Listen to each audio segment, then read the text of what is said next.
Hard words from a gentle man. Satan, get behind me. Wow. And 2 seconds later, he was praising Peter for recognizing that he was the Son of God, the Son of Man, the Messiah, and all those things that God had given him, this divine inspiration. And now, Peter stands as one who has been rebuked himself. Sounds familiar, doesn't it? Over the years, Peter and the disciples have come to know Jesus as a strong leader. Maybe a little unorthodox, well, a lot unorthodox, following some of the Jewish customs and rituals, Sabbath and reading and taking some of the Jewish rituals, but in other ways, going cross-cultural about inviting whomever, healing whomever, feeding whomever, talking to whomever, inviting, all these things that were not looked upon with favor from the higher-ups, the chief priests, the scribes, the elders.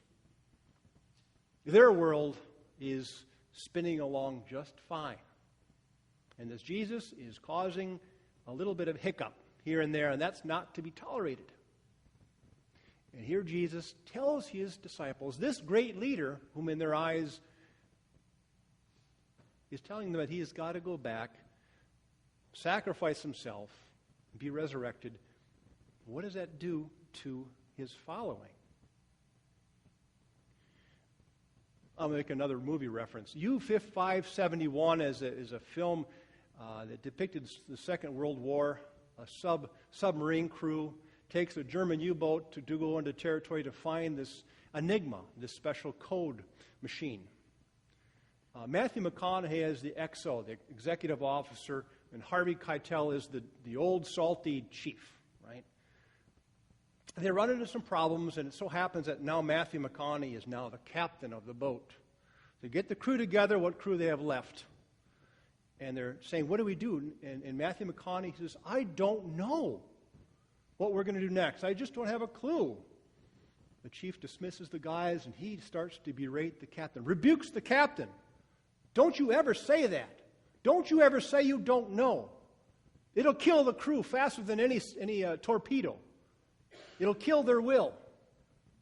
And I wonder if this is what Peter's concerned about. Now his followers, if Jesus goes along and says, well, I'm going to be killed in a few days, I'm going to be gone, and he's saying, what does that do to your followers? It doesn't help us. It doesn't help the cause at all.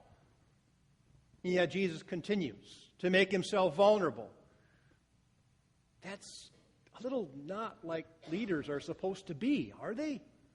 Especially captains of the ship or CEOs of a corporation or even pastors of a church. I was told as a new pastor starting my first church by an old interim who's a retired guy, says, don't ever apologize.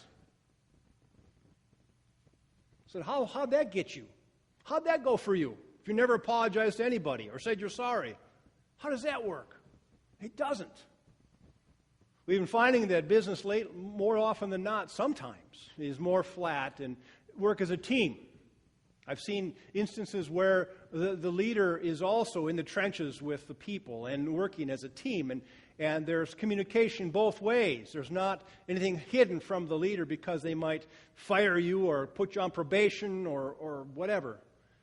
But there's a mix of ideas and criticisms if there need be. And it works pretty well. But here in this, Peter doesn't understand. I mean, what would happen if George Washington all of a sudden said, hey, you know what? I'm just going to go surrender. How does that work? What would our country look like then if that just had happened that way? I don't know. I have no idea how that would work out. Maybe we would be a British colony by now. Who knows? Set your mind on divine things, such as what? What do we consider divine things? What does Jesus consider divine things? What is he trying to get Peter to see and his disciples to see? What has he been showing them all this time? You spend time, you build relationships with everybody and anybody. You forgive, you show mercy, you be gracious, you feed, you clothe, you do all these kinds of things. What do you do? What does divine things look like today? Is it the water rights? Is that a divine thing, that demonstration to preserve our water rights on the reservation?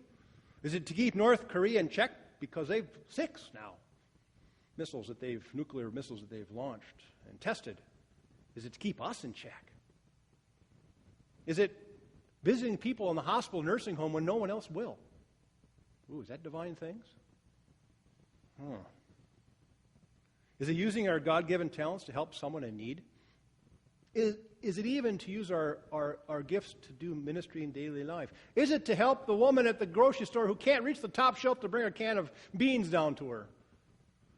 Is it something simple as that? Is that divine things? Martin Luther would say, it's all ministry. Using your God-given gifts for the betterment of the world, of the people. That's divine. We keep ourselves out of the middle of things. Well, self-care is important. But other is important. More so, maybe, sometimes.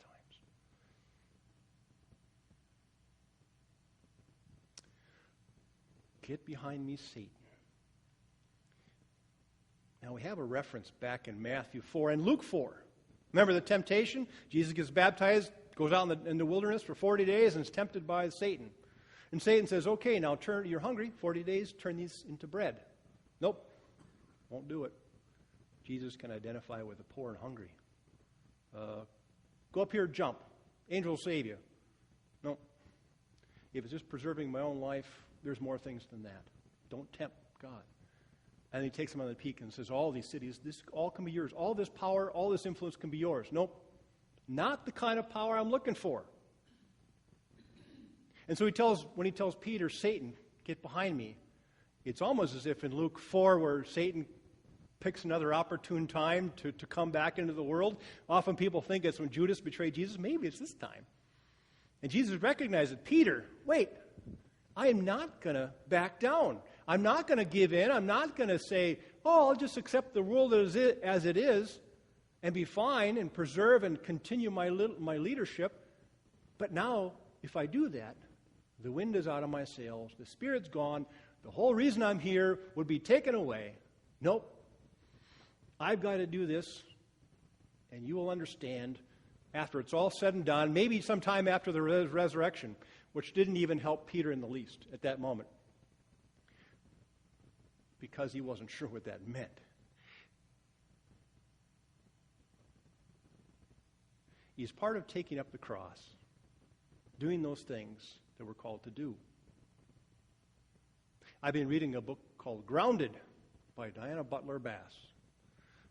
First chapter is Dirt, talking about the earth and the sacredness of the earth and the ground and those kinds of things. And it's mentioned in Scripture all the time, the sacredness of ground. He talks about water and the sacredness of water and air and sky and the sacredness of that. What if I were to take my degree in biology and my theology and religious studies and I were to apply that to environmental causes and fight for water rights or fight for the EPA for pollution control or what have you? Would that be some of the things I'm taking up my cross for? Is that my particular cross to bear some of the things that I have to go against what is not right in the world? Perhaps. We each have a different cross to bear, a different reason for doing things, a different set of skills to do. Now, the Muslims have what's called jihad. We think, the jihad, they're the terrorists. And jihad is simply, what is a thorn in your side? Is it pizza? My jihad is just eating pizza nonstop, day in and day out, and then following it up with ice cream. Or is it my jihad that I just can't stand being in a room of people I don't know? Well, that's not the case, but I'm just as an example. Or is my jihad something else personally that is very difficult for me? Is this cross? It is something that is difficult for me, yet I move forward to enact to the better of other people. Perhaps in this lesson, Peter gets humiliated.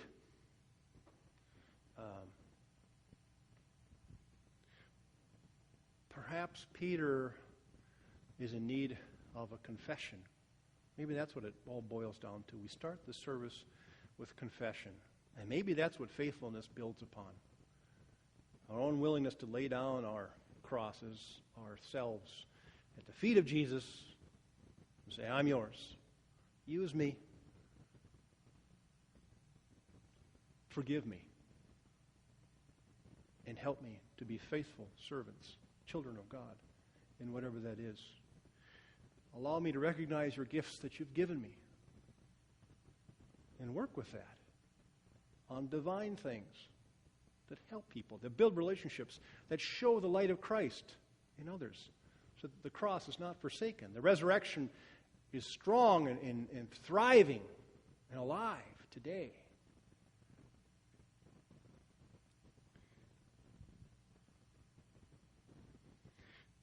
Jesus worked with the Pharisees and the chief scribes and the elders, tried to show them the way. He had many arguments with them, to no avail. They were set in their ways. The world as it is was fine. Jesus wanted something different and better for the world. Perhaps that's why he called Peter the rock, and this rock I'll set my church. I'll begin a new church. You guys are not paying any attention. I'm not able to sway you at all with the established religion or what have you. So I'm going to start something new with all these uneducated people who have maybe some education from when they're kids, some of the Jewish rites and learnings, but I'm going to start from ground zero and build my church up and continue to do that. And it's not going to look like your church at all. It's not going to follow the rules of the Roman government and be a pawn for them. It's going to be something different, something cross-cultural. And that's a challenge for all of us as well-established churches. The confession that we don't look inward. We continue to look outward, that we try to make sure that we're not just following the rules of society, that we are going to challenge things that we believe aren't right because Christ challenges us to do that very thing. So one way or another, Jesus will bring the light of the kingdom to the world, with us willing or not willing. We know the Spirit goes where the Spirit will go. And God will find a way. And God always finds a way. And thank God for that. Amen.